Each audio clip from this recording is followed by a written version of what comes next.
welcome back to Samik Digital Lectures. You are watching lecture 3 of Software and Web Development, SWD 324, Backend Development 1. In our last lecture, we successfully set up the development environment, and we also ran our first PHP script. Great job getting it done.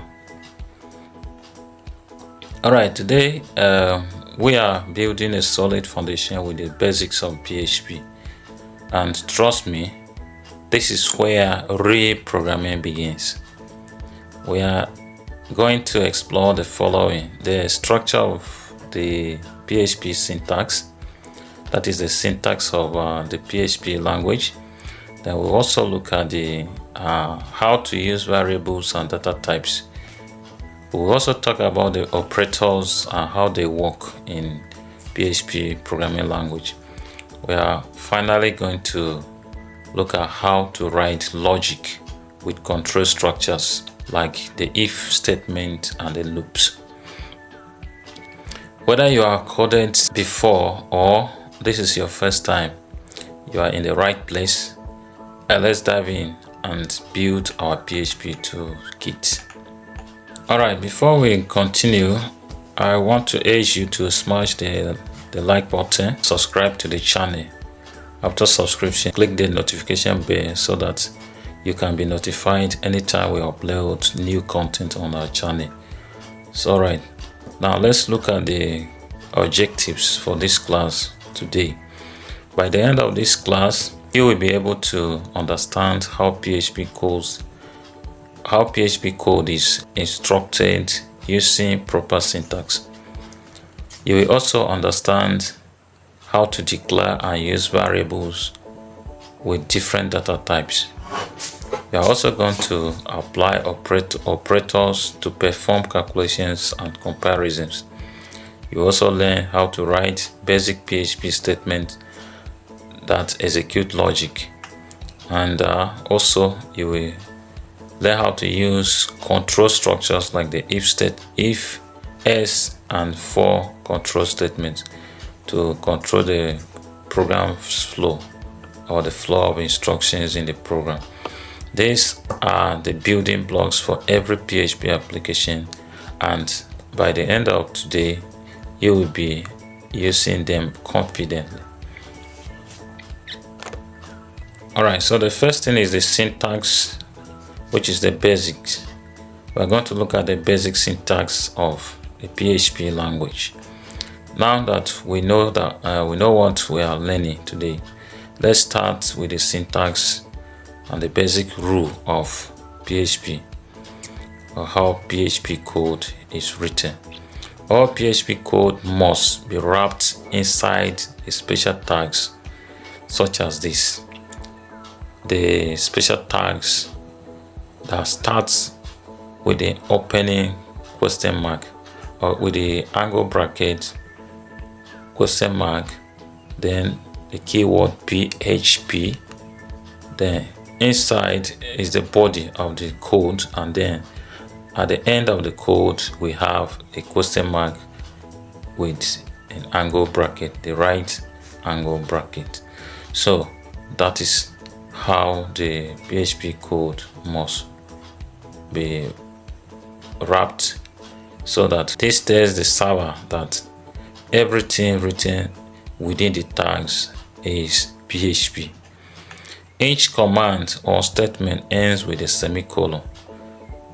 The semicolon is very important. If you omit the semicolon, the next statement will be considered the same as the first statement. First, for example, if you have written your codes in lines and you write the first line without the semicolon, then you assume that you have ended the statement and you move to the next line to write the next one.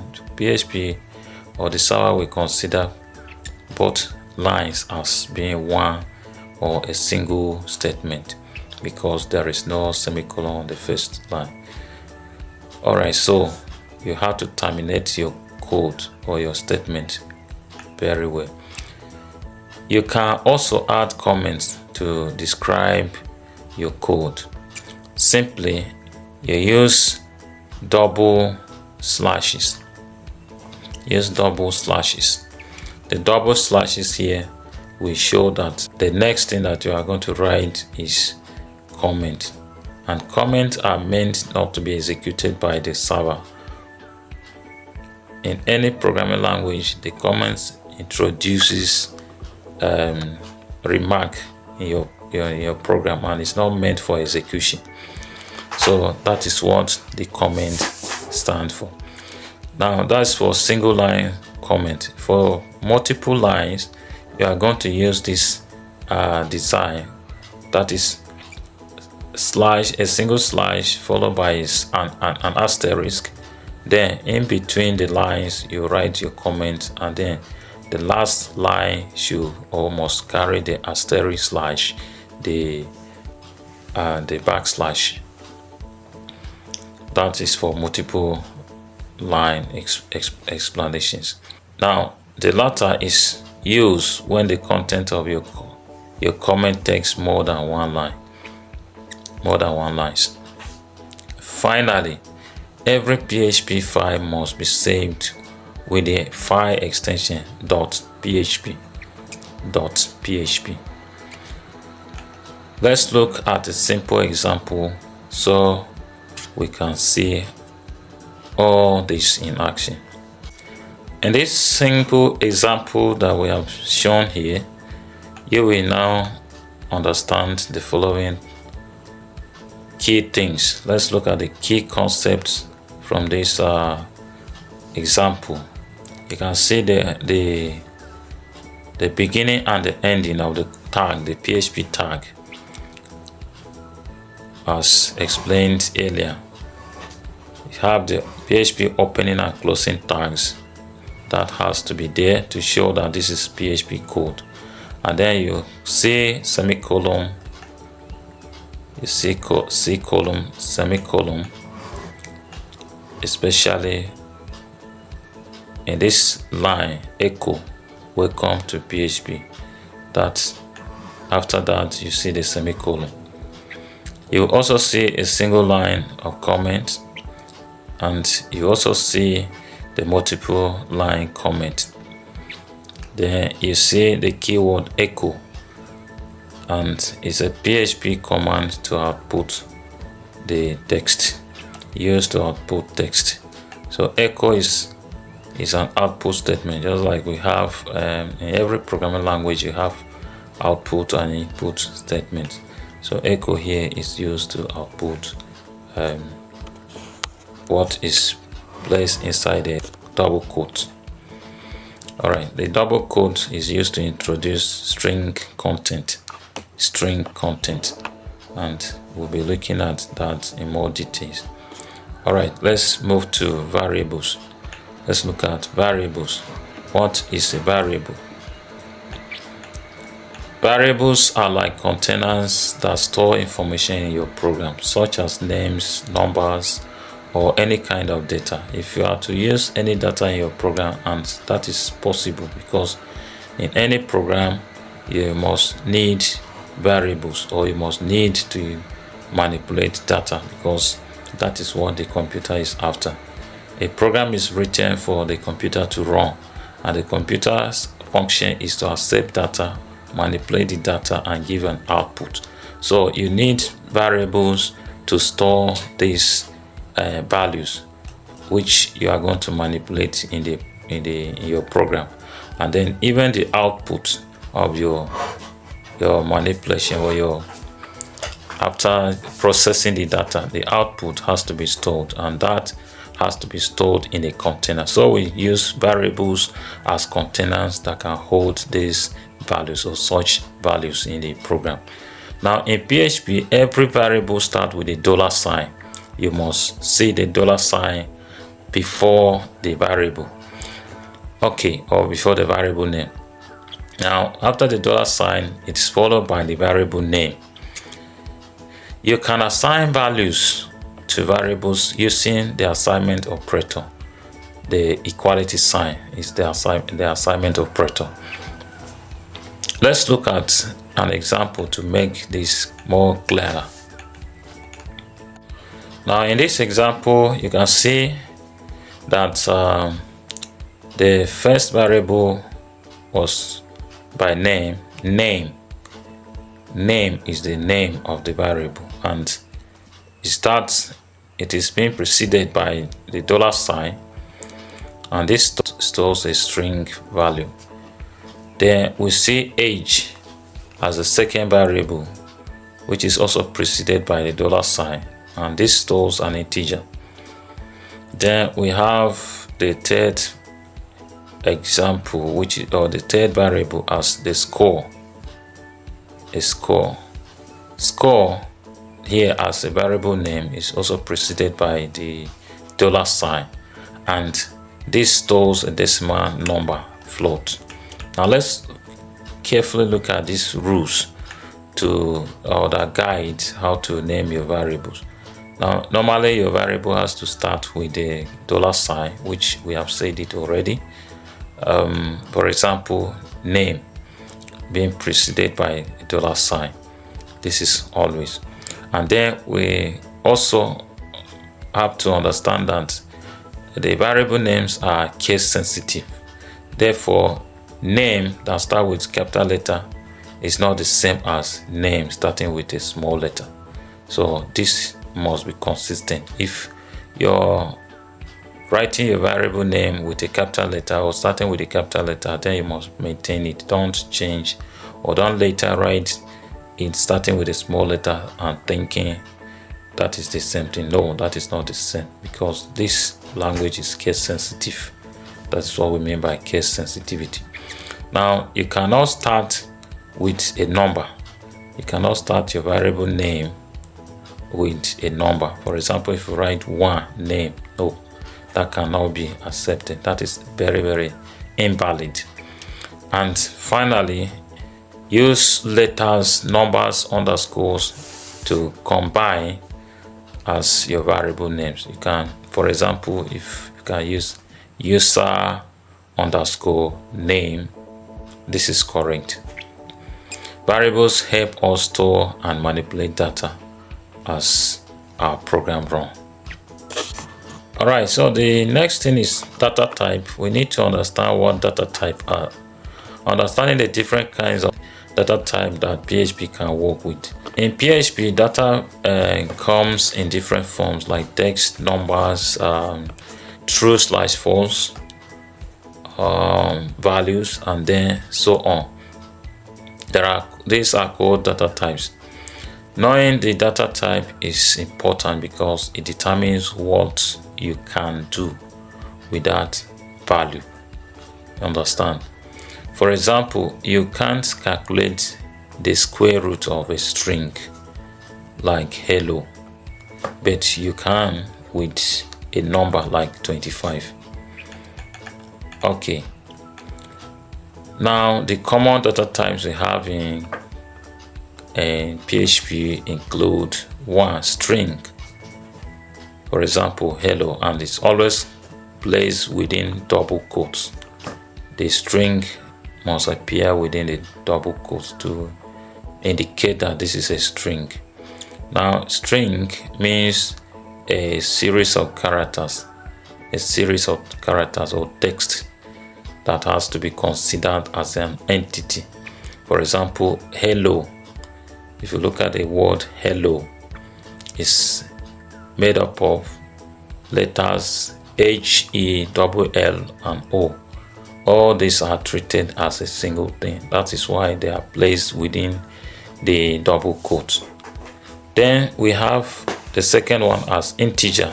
For example, 42 as a number. These are meant for whole numbers. Integer data type is meant to accommodate only whole numbers. But if you need to use decimal numbers or decimal point numbers or numbers with decimal points, then you are going to make use of the third data type known as float or double. Alright, Boolean is also used to take care of these two values, which is true or false, true or false, yes or no, on or off for logic. Then we have another data type known as array. Array is simply a list of items. It's a list of items. It can collect a number of items and store in one memory location.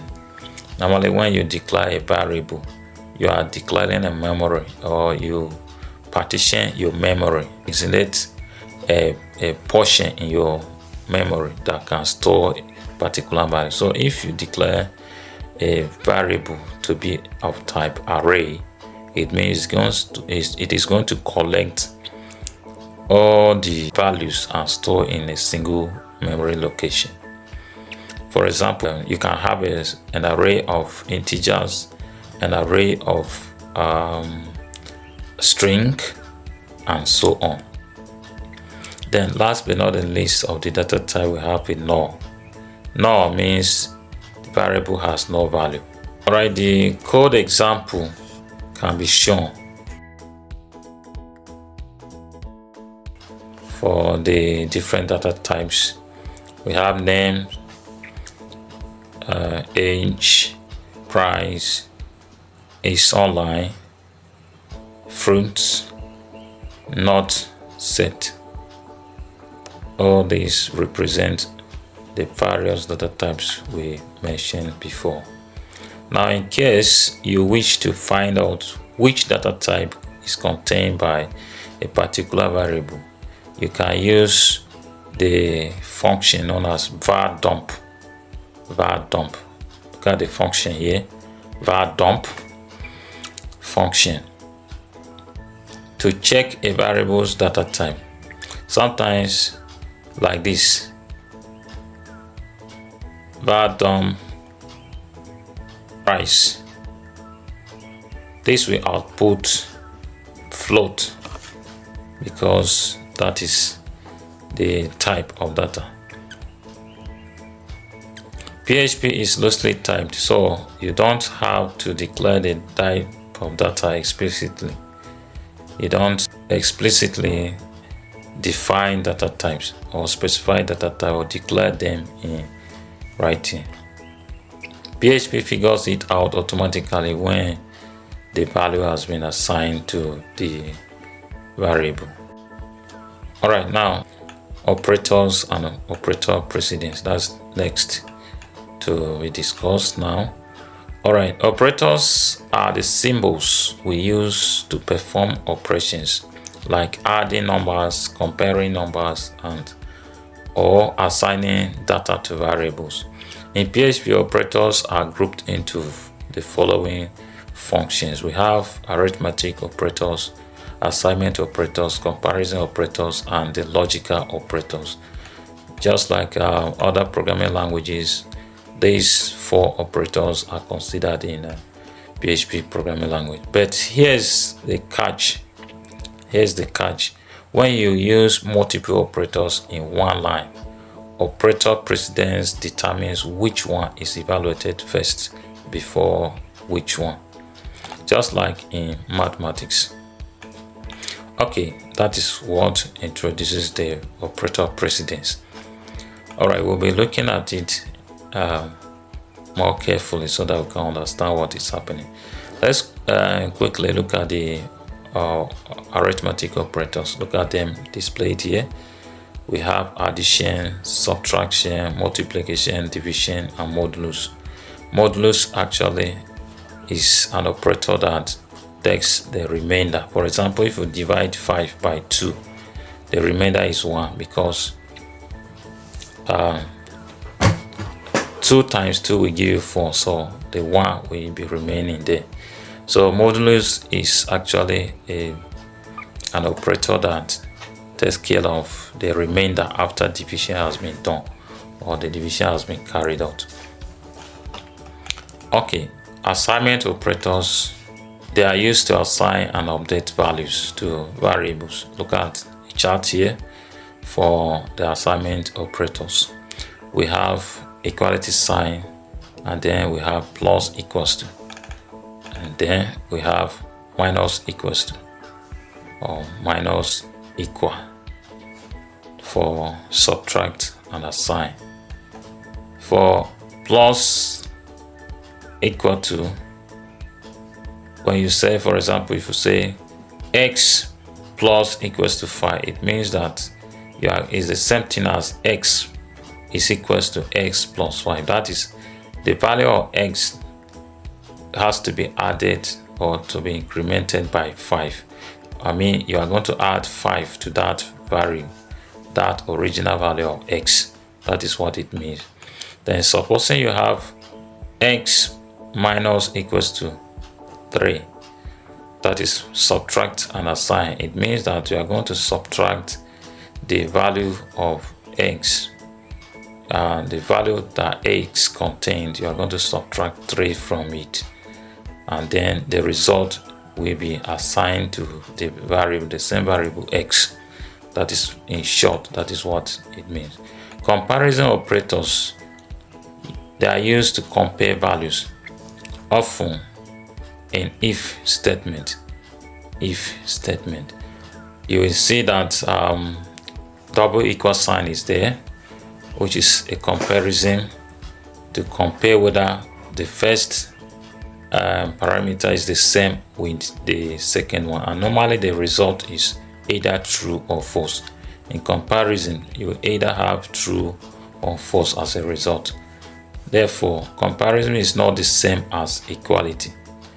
It's not the same as assignment, I mean to say, because in assignment statement you only use a single equal sign, but here you are going to use a double equal sign, and that is to compare two things, to see whether the two quantities are of the same magnitude or not. And if they are of the same magnitude, for example, if you say 5 equal 5, that is 5 the same as 5?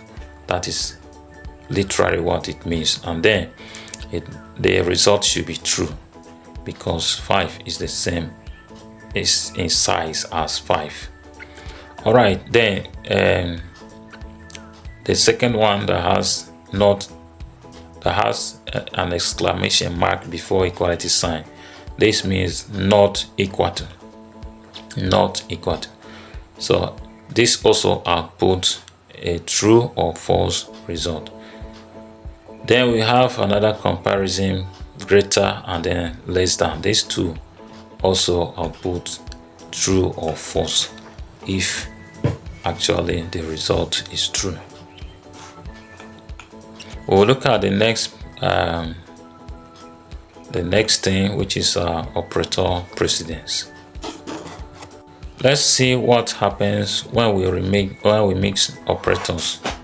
When we mix operators, for example, result is equals to 10 plus 5 asterisk 2. Echo result. This will output 20. Why 20? Because multiplication happens before addition. It means you are going to multiply 5 by 2 before adding the result to 10. So if you multiply 2 by 5, you are going to get 10, and then that 10 plus the original 10, I mean the initial 10, will give you 20. But supposing the operator precedence is not working here, then you might have said 10 plus 5 first, so that you can get 15. Then when you multiply 15 by 2, it should be 30. The result shouldn't be 20 again. But because of the operator precedence and because the asterisks higher in the precedence than the addition, that is what happens. Okay, you may choose to use parentheses to control the order of precedence, as can be seen here. Result is equals to, in bracket, 10 plus 5 asterisk 2. Now the result will be 10 because the bracket now introduces a higher precedence than every other thing. We are going to look at statement in PHP. What is a statement? A PHP statement. A statement is a single instruction that tells PHP to do something. We view this as a single or every single line of code or expression in your program. Every PHP program is made up of one or more statements.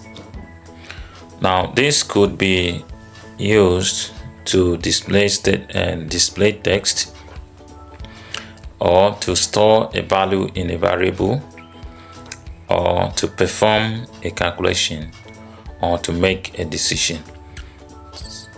In PHP, every statement ends with a semicolon. That's key. I mentioned that already, and I explained that already. That tells PHP that the line is done. Alright, the basic PHP statements example are, it says city is equals to Nairobi. This is a variable assignment. Then echo city, that is an output statement. Or both of these are output are statements. For the first one, city equals to Nairobi is a statement that stores the value Nairobi in the variable city. Then the second one, echo city, is an output statement. It prints the value city, or the value that is stored in the variable city. Statements build up your logic, and when combined, they form scripts and applications. Let's look at the control statement or control structures. So far, we have been running PHP code from top to bottom. This is known as sequence. That is the normal sequence structure. The normal sequence structure, starting from top down.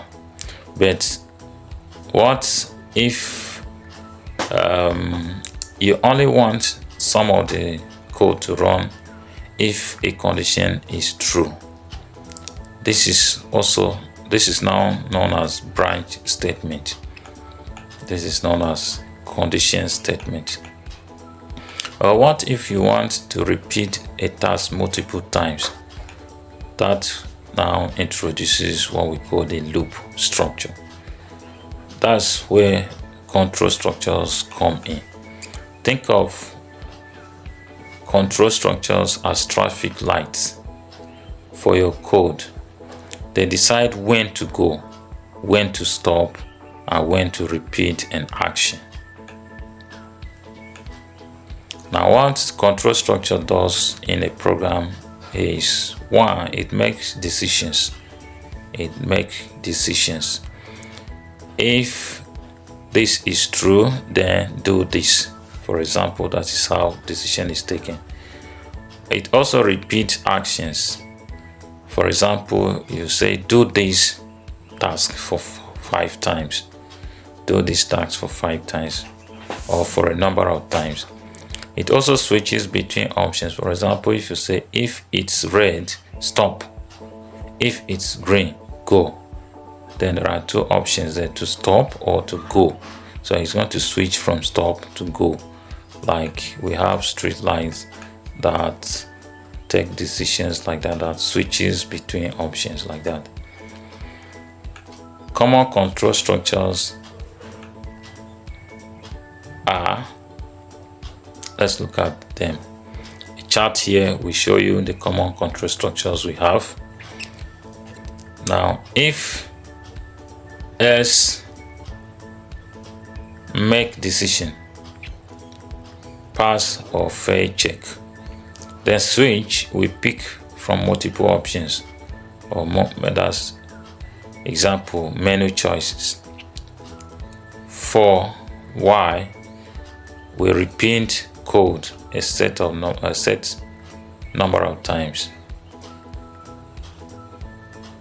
That is called counting loop. Then we have for each. This is also a loop through a list or an array. Display all names.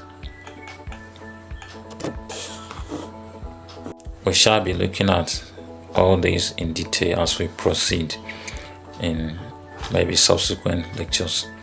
Okay, the type of control structures in PHP. In PHP, control structures fall into two big groups. We have one, conditional statements, and then two, loops. Alright, the conditional statement decide what to do based on a certain condition or based on certain conditions, while the loop will repeat blocks of code as long as the condition is true. Let's explore these two groups with real examples. Alright, the conditional statement first, used to run different code depending on conditions.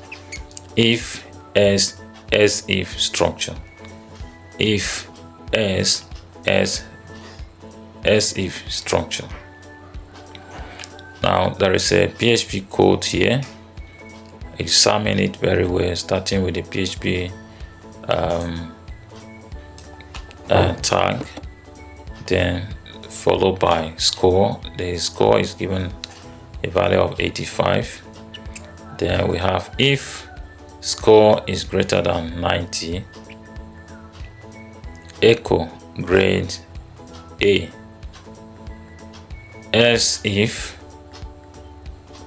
score greater or equal to 70, echo grade B. Else echo keep working. Alright, then the code is closed there. PHP checks condition top to bottom and runs the first one that is true. Alright, now in the example seen here, if this code is run, the output should be B because the grade already has been fixed to 85 and it's not up to 90.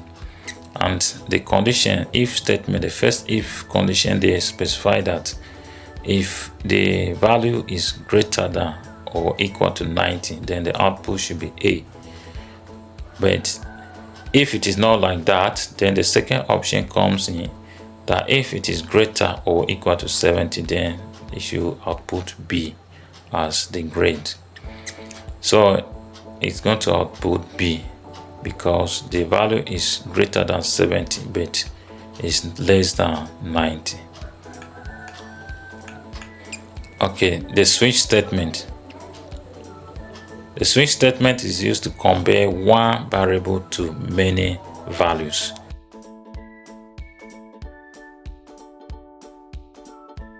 One variable to many values. Okay, looking at this code, examine this code carefully. You will see that the variable there is day. We're using day, and this day has been assigned to Monday by default. Alright, so switch as a statement is switching day. You can say switch day, case Monday, echo start of the week. Okay, that means if the value is Monday, still Monday, then it's going to output the statement start of the week. Then it's going to break out of the switch and move to the next one. In case Friday, echo weekend loading. It's going to output weekend loading if the case has been switched to Friday. That is, day is no longer Monday. If day has been assigned a new value as Friday, then this output will be this, but it's still revolving around the the same variable day, and this will also break out of the switch and then come to a default one. The default one here will output if all the values for the day are not favorable to the conditions. So if they are not, if none of them is favorable, then a default output will be given here, which is just another day. Just another day. In this code, we have Friday and Monday alone being referred to. So it means that if any day is entered, it's going to output just another day. It's not Monday, it's not Friday. Let's go to loops quickly. Let's look at loops. Used to repeat a block of code multiple times. For example, let's consider this code here and see what happens. Now in this example, we have is for the for loop. It's going to count. It's a count loop. We have for statement there, an open bracket. I is equals to 1, I is less or equal to 3, I plus plus. Those of you that are conversant with the Java programming language or the, let's say, C++ programming language, this is not a new thing to you. This condition statement entails that you are going to start counting from 1 and stop at 3. The loop will continue to iterate from 1 to 3. It's going to echo, or it's going to output using the echo statement. It's going to output the following: iteration I. Then there is a break. BR, this means it's going to break out of the loop. So the output is seen as iteration 1, iteration 2, iteration 3. That is why we have I there assigned to iteration, associated with iteration. Okay. The while condition or the while loop repeat until condition is false. Until the condition is false. Repeat until condition turns false. In this code, you will see I is equals to 1, while I is less than 3. Echo number I, break I plus plus. Okay, that will now output values from 1 to 3, because the condition, the while there, introduces a condition while I is less or equal to 3. It means when I is added, when the value of I is incremented by 1, where you see down, you see I plus plus. From 1, it will move to 2. Then when that is executed for the second time, is incremented by 1 again, and then it moves to 3. And that 3 will be outputted. When it comes down and it's being incremented by 1 again, it moves up to 4. But when it is up to 4, then the condition will not hold again, because the condition says why I is less or equal to 3. So once I becomes the value of I becomes 4, then the loop is going to stop. The condition becomes false. Another one is the for each. For each is an iterative statement that allows you to go through all the values or the elements of an array. Looking at this code here, you see that we have colors. Colors has been used there as your variable name, your array variable name, and it's going to take the values red, green, blue, These 3 colors have been assigned to the variable name colors. Then we have a statement known as for each. Then in bracket we have colors as color. Colors as color. Color there is what you are going to send in as the color, while colors has been a variable of the array, the variable name for the array. So if the color now is matched, make to match with the colors to see whether they are correct, then that will be outputted. It will be outputted. For each colors as color, output or echo color. That is for every color.